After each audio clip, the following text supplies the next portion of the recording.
أعوذ بالله من الشيطان الرجيم. بسم الله الرحمن الرحيم. ربما يود الذين كفروا لو كانوا مسلمين ذرهم يأكلوا ويتمتعوا ويلههم الأمل فسوف يعلمون وما أهلكنا من قرية إلا ولها كتاب معلوم ما تسبق من أمة أجلها وما يستأخرون وقالوا يا أيها الذي نزل عليه الذكر إنك لمجنون لو ما تأتينا بالملائكة إن كنت من الصادقين ما ننزل الملائكة إلا بالحق وما كانوا إذا منظرين إنا نحن نزلنا الذكر وإنا له لحافظون ولقد أرسلنا من قبلك في شيع الأولين وما يأتيهم من رسول إلا كانوا به يستهزئون كذلك نسلكه في قلوب المجرمين لا يؤمنون به وقد خلت سنة الأولين ولو فتحنا عليهم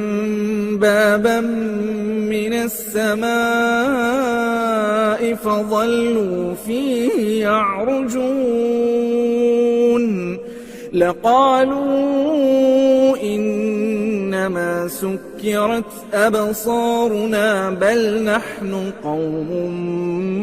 مسحورون ولقد جعلنا في السماء بروجا وزيناها للناظرين وحفظناها من كل شيطان رجيم إلا من استرق السمع فأتبعه شهاب مبين والأرض مددناها وألقينا فيها رواسي وأنبتنا فيها من كل شيء موزون وجعلنا لكم فيها معايش ومن لستم له برازقين وإن من شيء إلا عندنا خزائنه وما ننزله إلا بقدر معلوم وأرسلنا الرياح لواقح فأنزلنا من السماء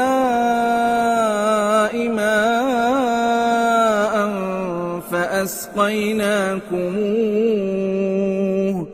فأنزلنا من السماء ماء فأسقيناكموه وما أنتم له بخازنين وإنا لنحن نحيي ونميت ونحن الوارثون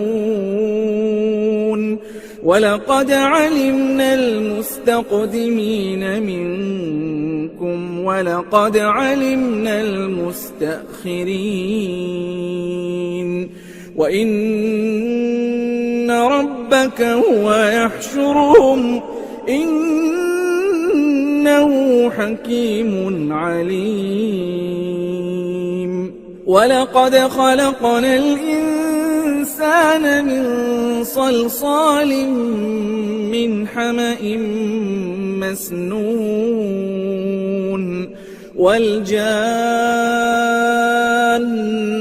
خلقناه من قبل من نار السموم. وإذ قال ربك للملائكة إني خالق بشرا من صلصال من حمأ مسنون فإذا سويته ونفخت فيه من روحي فقعوا له ساجدين فسجد الملائكة كلهم أجمعون إلا إبليس أبى أن يكون مع الساجدين. قال يا إبليس ما لك ألا تكون مع الساجدين؟ قال لم أكن لأسجد لبشر خلقته من صلصال من حمأ مسنون. قال فاخرج منها فإنك رجيم وإن عليك اللعنة إلى يوم الدين. قال رب فأنظرني إلى يوم يبعثون. قال فإنك من المنظرين إلى يوم الوقت المعلوم. قال رب بما أغويتني لأزينن لهم في الأرض ولأغوينهم أجمعين إلا عبادك منهم المخلصين. قال هذا صراط علي مستقيم. إن عبادي ليس لك عليهم سلطان إلا من اتبعك من الغاوين. وإن جهنم لموعدهم أجمعين لها 7 أبواب لكل باب منهم جزء مقسوم. إن المتقين في جنات وعيون.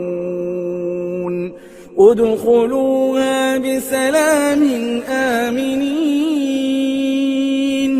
ونزعنا ما في صدورهم من غل إخوانا على سرر متقابلين لا يمسهم فيها نصب وما هم منها بمخرجين. نبئ عبادي أني أنا الغفور الرحيم وأن عذابي هو العذاب الأليم. ونبئهم عن ضيف إبراهيم إذ دخلوا عليه فقالوا سلاما قال إنا منكم وجلون. قالوا لا توجل إنا نبشرك بغلام عليم. قال أبشرتموني على أن مسني الكبر فبم تبشرون قالوا بشرناك بالحق فلا تكن من القانطين قال ومن يقنط من رحمة ربه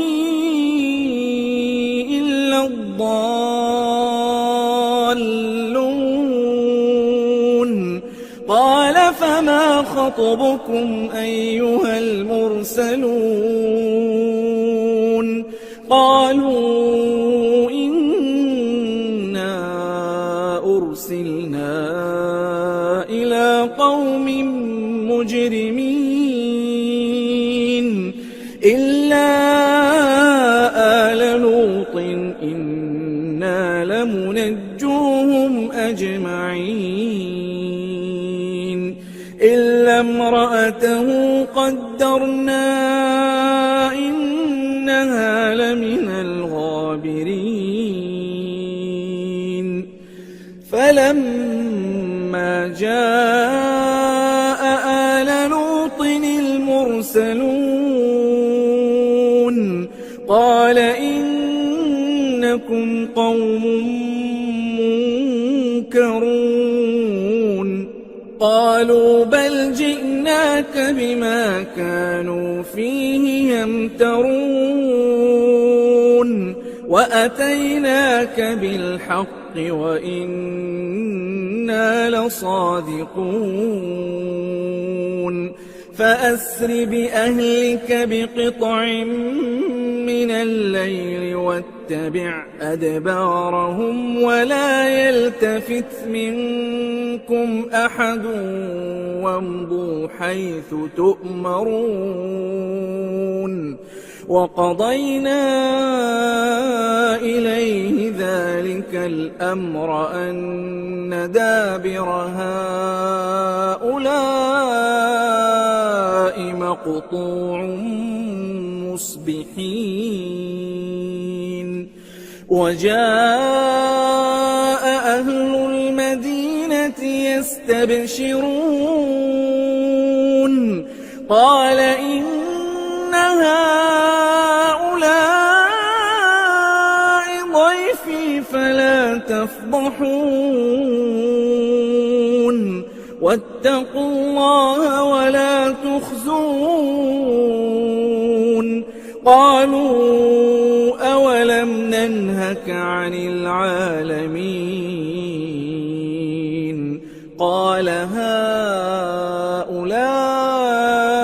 بناتي إن كنتم فاعلين لعمرك إنهم لفي سكرتهم يعمهون فأخذتهم الصيحة مشرقين فجعلنا عاليها سافلها وأمطرنا عليهم حجارة من سجيل إن في ذلك لآيات للمتوسمين وإنها لبسبيل مقيم إن في ذلك لآية للمؤمنين وإن كان أصحاب الأيكة لظالمين فانتقمنا منهم وإنهما لبإمام مبين ولقد كذب أصحاب الحجر المرسلين وآتيناهم آياتنا فكانوا عنها معرضين وكانوا ينحتون من الجبال بيوتا آمنين فأخذتهم الصيحة مصبحين فما أغنى عنهم ما كانوا يكسبون وما خلقنا السماوات والأرض وما بينهما إلا بالحق وإن الساعة لآتية فاصفح الصفح الجميل إن ربك هو الخلاق العليم ولقد آتيناك 7 من المثاني والقرآن العظيم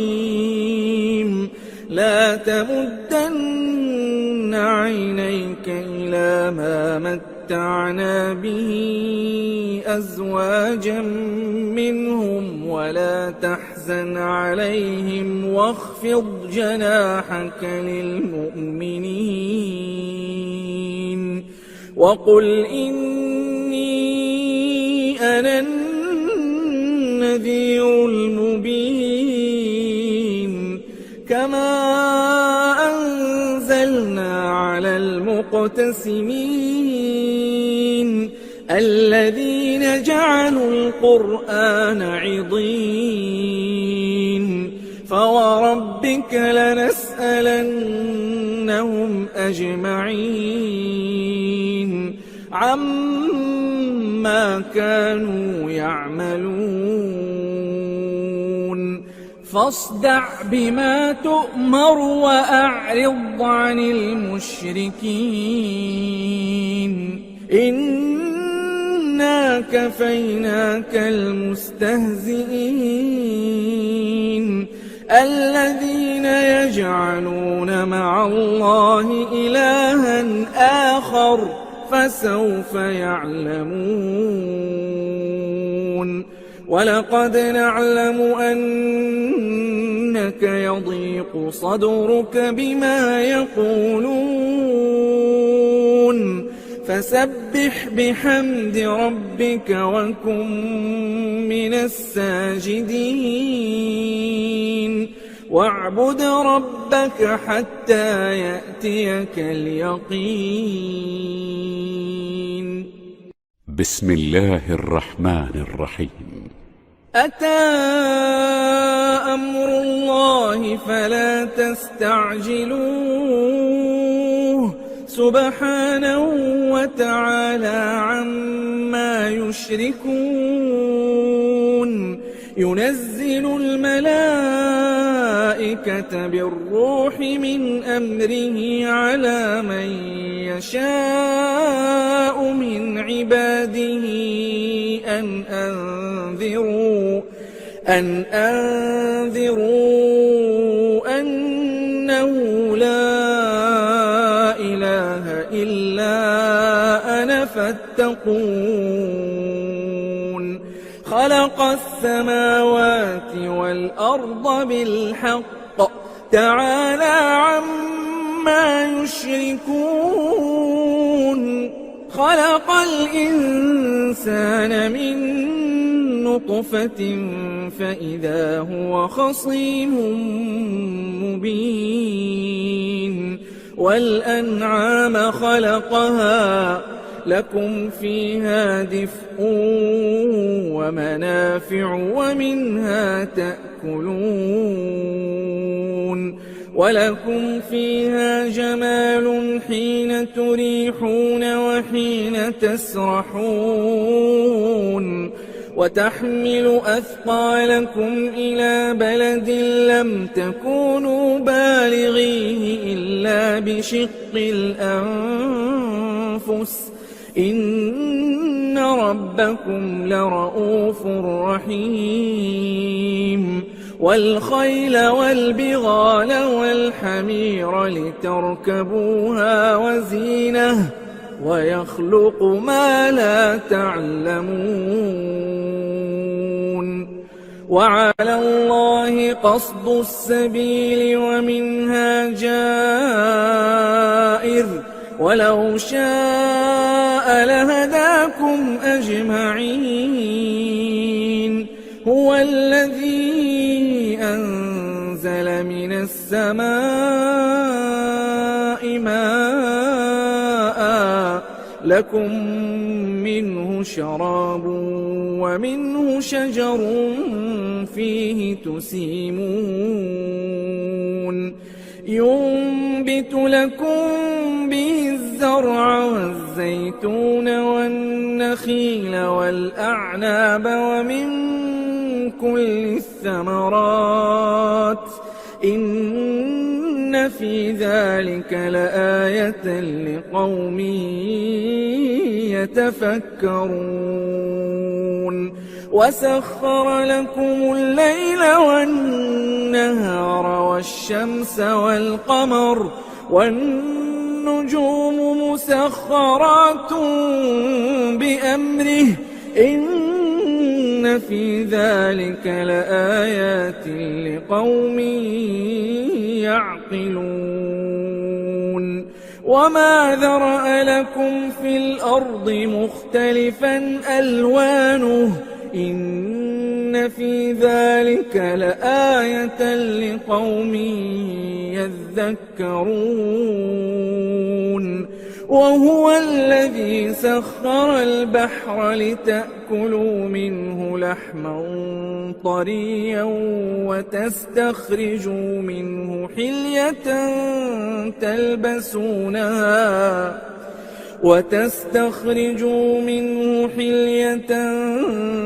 تلبسونها وترى الفلك مواخر فيه ولتبتغوا من فضله ولعلكم تشكرون وألقى في الأرض رواسي أن تميد بكم وأنهارا وسبلا لعلكم تهتدون وعلامات وبالنجم هم يهتدون أفمن يخلق كمن لا يخلق أفلا تذكرون وإن تعدوا نعمة الله لا تحصوها إن الله لغفور رحيم والله يعلم ما تسرون وما تعلنون والذين يدعون من دون الله لا يخلقون شيئا وهم يخلقون أموات غير أحياء وما يشعرون أيان يبعثون إلهكم إله واحد فالذين لا يؤمنون بالآخرة قلوبهم منكرة وهم مستكبرون لا جرم أن الله يعلم ما يسرون وما يعلنون إنه لا يحب المستكبرين وإذا قيل لهم ماذا أنزل ربكم قالوا أساطير الأولين ليحملوا أوزارهم كاملة يوم القيامة ومن أوزار الذين يضلونهم بغير علم ألا ساء ما يزرون قد مكر الذين من قبلهم فأتى الله بنيانهم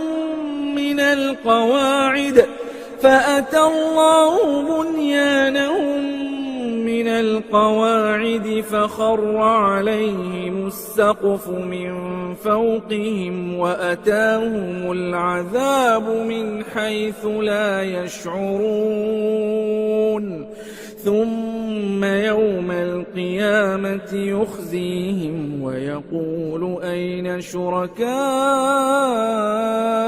الذين كنتم تشاقون فيهم قال الذين أوتوا العلم إن الخزي اليوم والسوء على الكافرين الذين تتوفاهم الملائكة ظالمي أنفسهم فألقوا السلم ما كنا نعمل من سوء بلى إن الله عليم بما كنتم تعملون فادخلوا أبواب جهنم خالدين فيها فلبئس مثوى المتكبرين وقيل للذين اتقوا ماذا أنزل ربكم قالوا خيرا للذين أحسنوا في هذه الدنيا حسنة ولدار الآخرة خير ولنعم دار المتقين جنات عدن يدخلونها تجري من تحتها الأنهار لهم فيها ما يشاءون كذلك يجزي الله المتقين الذين تتوفاهم الملائكة طيبين يقولون سلام عليكم ادخلوا الجنة بما كنتم تعملون هل ينظرون إلا أن تأتيهم الملائكة أو يأتي أمر ربك كذلك فعل الذين من قبلهم وما ظلمهم الله ولكن كانوا أنفسهم يظلمون فأصابهم سيئات ما عملوا وحاق بهم ما كانوا به يستهزئون وقال الذين أشركوا لو شاء الله ما عبدنا من دونه من شيء نحن ولا آباؤنا ولا حرمنا من دونه من شيء كذلك فعل الذين من قبلهم فهل على الرسل إلا البلاغ المبين ولقد بعثنا في كل أمة رسولا أن اعبدوا الله واجتنبوا الطاغوت فمنهم من هدى الله ومنهم من حقت عليه الضلالة فسيروا في الأرض فانظروا كيف كان عاقبة المكذبين إن تحرص على هداهم فإن الله لا يهدي من يضل وما لهم من ناصرين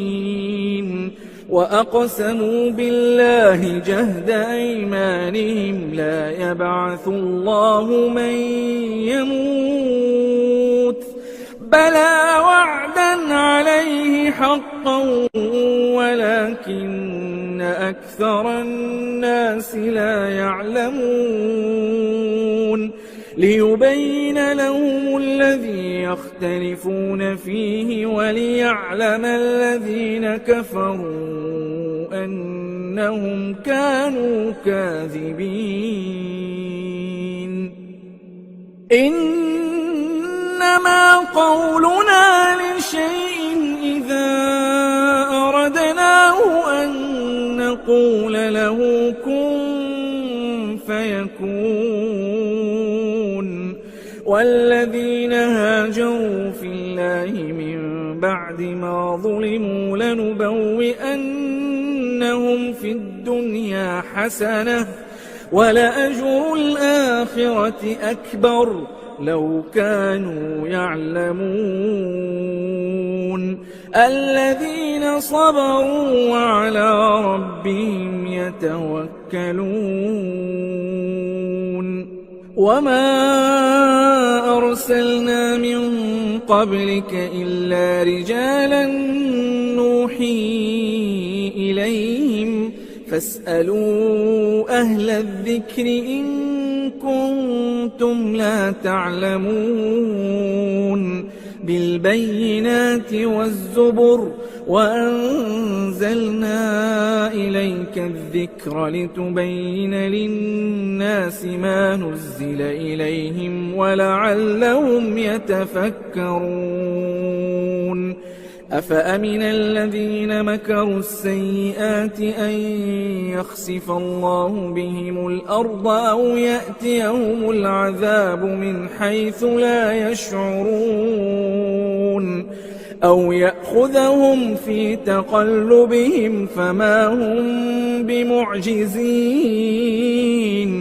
أو يأخذهم على تخوف فإن ربكم لرؤوف رحيم أولم يروا إلى ما خلق الله من شيء يتفيأ ظلاله عن اليمين والشمائل سجدا لله وهم داخرون ولله يسجد ما في السماوات وما في الأرض من دابة والملائكة وهم لا يستكبرون يخافون ربهم من فوقهم ويفعلون ما يؤمرون وقال الله لا تتخذوا إلهين اثنين إنما هو إله واحد فإياي فارهبون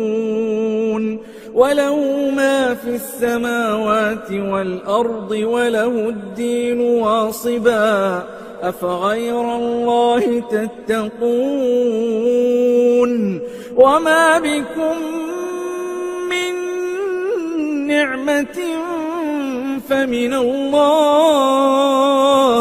ثم إذا مسكم الضر فإليه تجأرون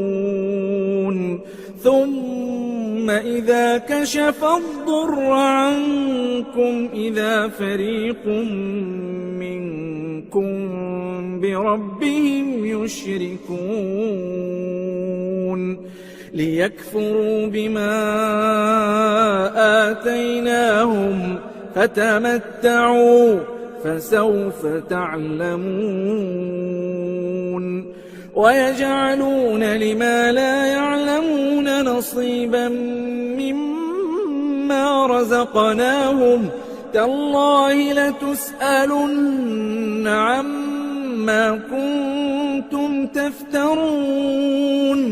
ويجعلون لله البنات سبحانه ولهم ما يشتهون وإذا بشر أحدهم بالأنثى ظل وجهه مسودا وهو كظيم يتوارى من القوم من سوء ما بشر به أيمسكه على هون أم يدسه في التراب ألا ساء ما يحكمون للذين لا يؤمنون بالآخرة مثل السوء ولله المثل الأعلى وهو العزيز الحكيم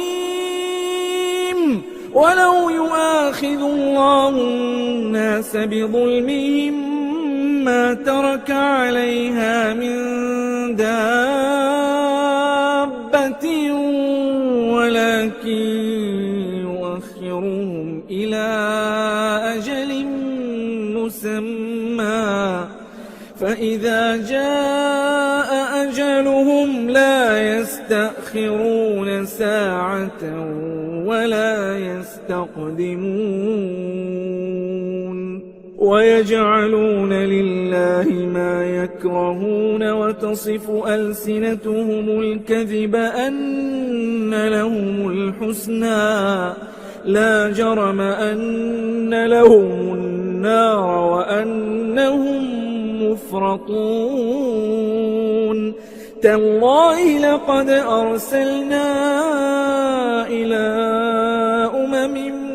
من قبلك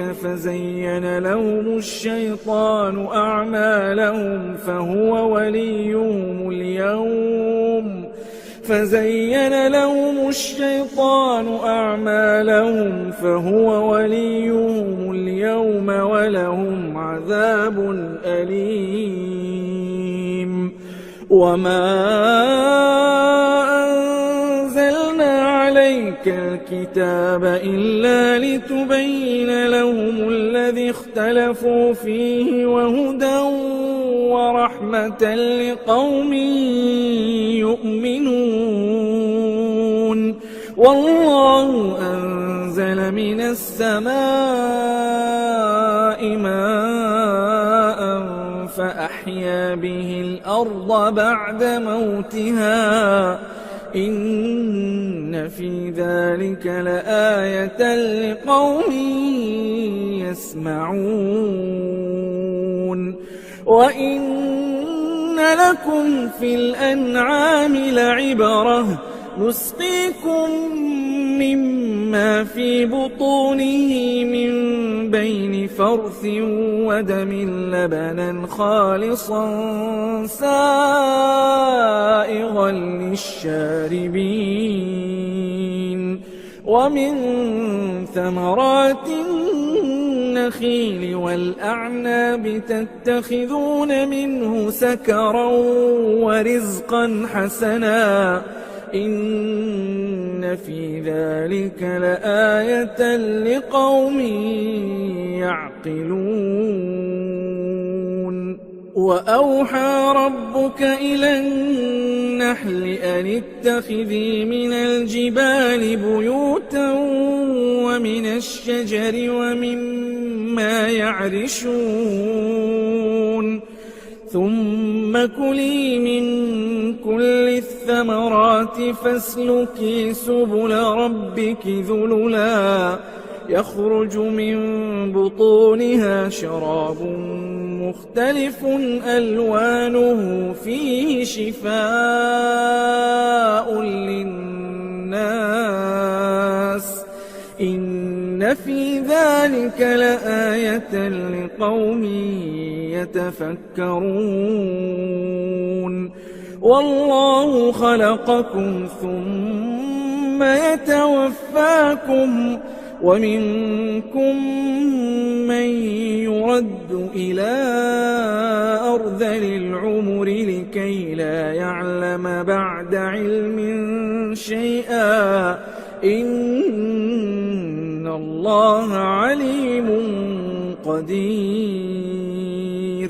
والله فضل بعضكم على بعض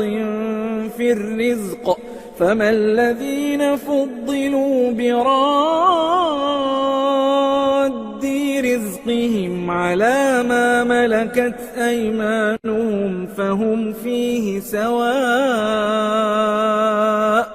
أفبنعمة الله يجحدون والله جعل لكم من أنفسكم أزواجا وجعل لكم من أزواجكم بنين وحفدة ورزقكم من الطيبات أفبالباطل يؤمنون وبنعمة الله هم يكفرون ويعبدون من دون الله ما لا يملك لهم رزقا من السماوات والأرض شيئا ولا يستطيعون فلا تضربوا لله الأمثال إن الله يعلم وأنتم لا تعلمون ضرب الله مثلا عبدا مملوكا لا يقدر على شيء ومن رزقناه منا رزقا حسنا فهو ينفق منه سرا وجهرا هل يستوون الحمد لله بل أكثرهم لا يعلمون وضرب الله مثلا رجلين أحدهما أبكم لا يقدر على شيء وهو كل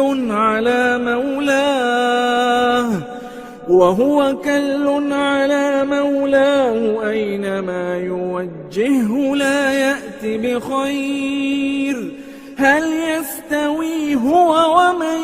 يأمر بالعدل وهو على صراط مستقيم ولله غيب السماوات والأرض وما أمر الساعة إلا كلمح البصر أو هو أقرب إن الله على كل شيء قدير والله أخرجكم من بطون أمهاتكم لا تعلمون شيئا وجعل لكم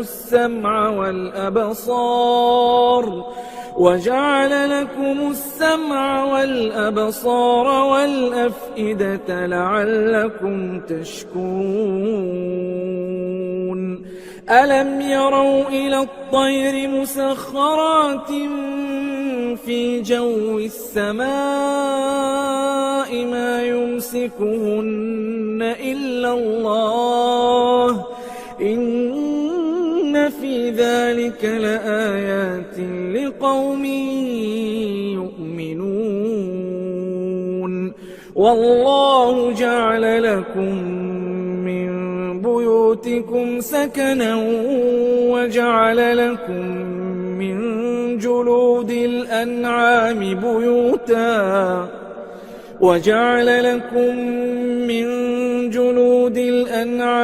بيوتا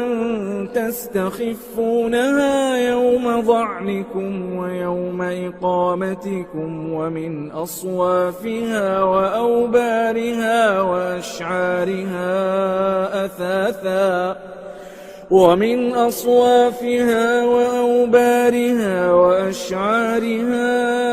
أثاثا ومتاعا إلى حين والله جعل لكم مما خلق ظلالا وجعل لكم من الجبال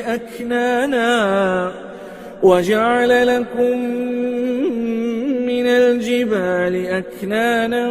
وجعل لكم سرابيل تقيكم الحر وسرابيل تقيكم بأسكم كذلك يتم نعمته عليكم لعلكم تسلمون فإن تولوا فإن إنما عليك البلاغ المبين يعرفون نعمة الله ثم ينكرونها وأكثرهم الكافرون ويوم نبعث من كل أمة شهيدا ثم لا يؤذن للذين كفروا ولا هم يستعتبون وإذا رأى الذين ظلموا العذاب فلا يخفف عنهم ولا هم ينظرون وإذا رأى الذين أشركوا شركاءهم قالوا ربنا هؤلاء شركاؤنا الذين كنا ندعو من دونك فألقوا إليهم القول إنكم لكاذبون وألقوا إلى الله يومئذ السلم وضل عنهم ما كانوا يفترون الذين كفروا وصدوا عن سبيل الله زدناهم عذابا فوق العذاب بما كانوا يفسدون ويوم نبعث في كل أمة شهيدا عليهم من أنفسهم وجئنا بك شهيدا على هؤلاء ونزلنا عليك الكتاب تبيانا لكل شيء وهدى ورحمة وبشرى للمسلمين إن الله يأمر بالعدل والإحسان وإيتاء ذي القربى وينهى عن الفحشاء والمنكر والبغي يعظكم لعلكم تذكرون وأوفوا بعهد الله إذا عاهدتم ولا تنقضوا الأيمان بعد توكيدها وقد جعلتم الله عليكم كفيلا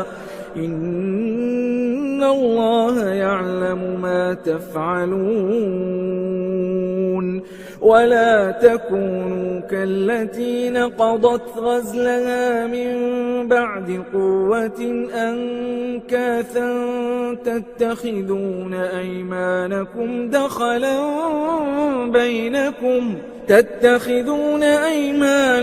دخلا بينكم أن تكون أمة هي أربى من أمة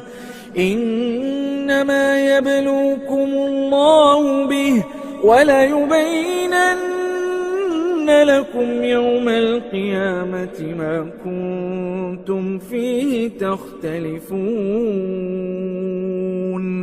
ولو شاء الله لجعلكم أمة واحدة ولكن يضل من يشاء ويهدي من يشاء ولتسألن عما كنتم تعملون ولا تتخذوا أيمانكم دخلا بينكم فتزل قدم بعد ثبوتها وتذوقوا السوء بما صددتم عن سبيل الله ولكم عذاب عظيم ولا تشتروا بعهد الله ثمنا قليلا إنما عند الله هو خير لكم إن كنتم تعلمون ما عندكم ينفد وما عند الله باق ولنجزين الذين صبروا أجرهم بأحسن ما كانوا يعملون من عمل صالحا من ذكر أو أنثى وهو مؤمن فلنحيينه حياة طيبة ولنجزينهم أجرهم بأحسن ما كانوا يعملون فإذا قرأت القرآن فاستعذ بالله من الشيطان الرجيم إنه ليس له سلطان على الذين آمنوا وعلى ربهم يتوكلون إنما سلطانه على الذين يتولونه والذين هم به مشركون وإذا بدلنا آية مكان آية والله أعلم بما ينزل قالوا إنما أنت مفتر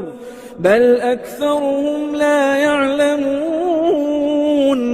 قل نزله روح القدس من ربك بالحق ليثبت الذين آمنوا وهدى وبشرى للمسلمين ولقد نعلم أنهم يقولون إنما يعلمه بشر لسان الذي يلحدون إليه أعجمي وهذا لسان عربي مبين إن الذين لا يؤمنون بآيات الله لا يهديهم الله ولهم عذاب أليم إنما يفتري الكذب الذين لا يؤمنون بآيات الله وأولئك هم الكاذبون من كفر بالله من بعد إيمانه إلا من أكره وقلبه مطمئن بالإيمان ولكن من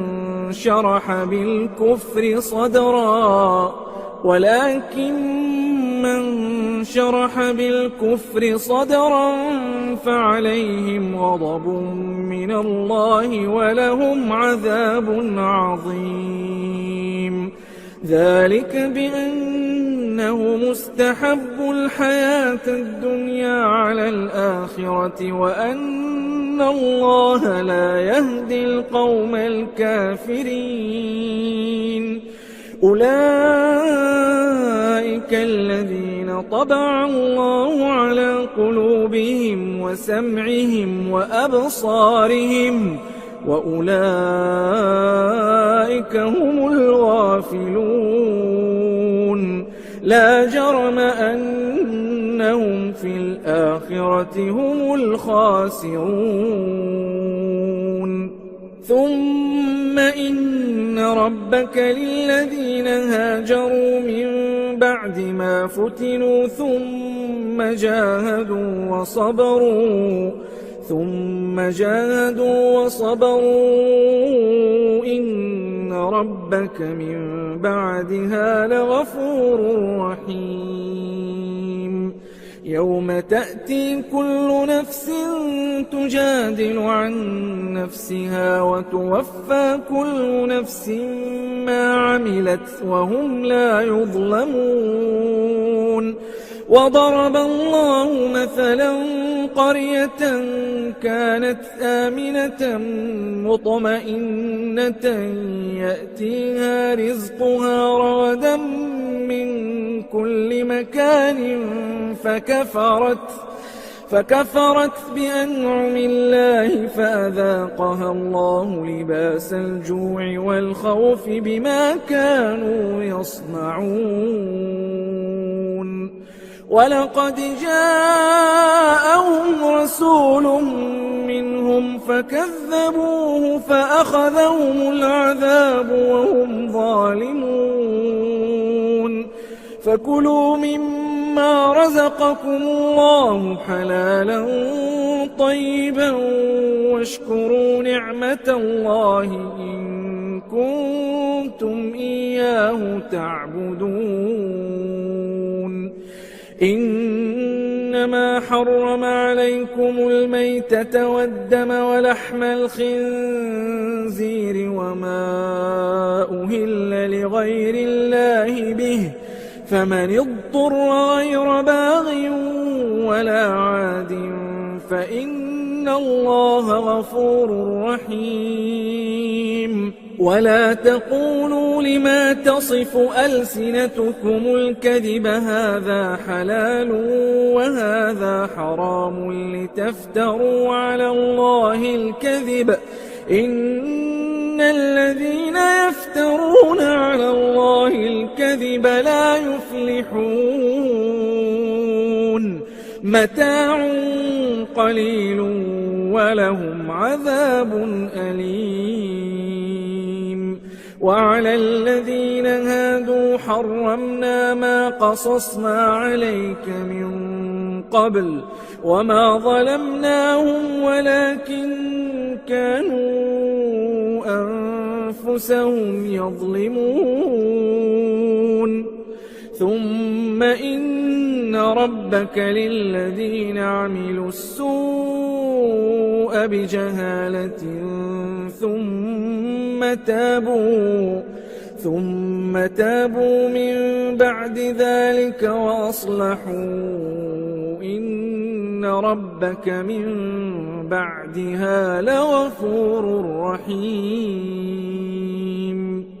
إن إبراهيم كان أمة قانتا لله حنيفا ولم يك من المشركين شاكرا لأنعمه اجتباه وهداه إلى صراط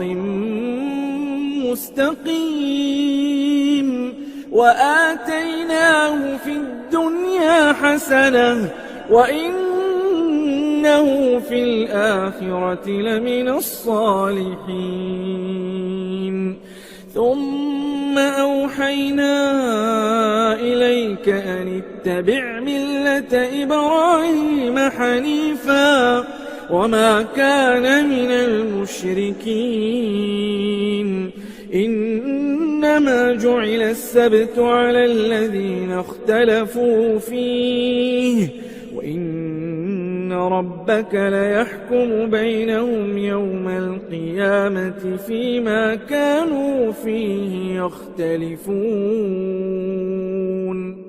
ادع إلى سبيل ربك بالحكمة والموعظة الحسنة وجادلهم بالتي هي أحسن إن ربك هو أعلم بمن ضل عن سبيله وهو أعلم بالمهتدين وإن عاقبتم فعاقبوا بمثل ما عوقبتم به ولئن صبرتم لهو خير للصابرين واصبر وما صبرك إلا بالله ولا تحزن عليهم ولا تك في ضيق مما يمكرون إن الله مع الذين اتقوا والذين هم محسنون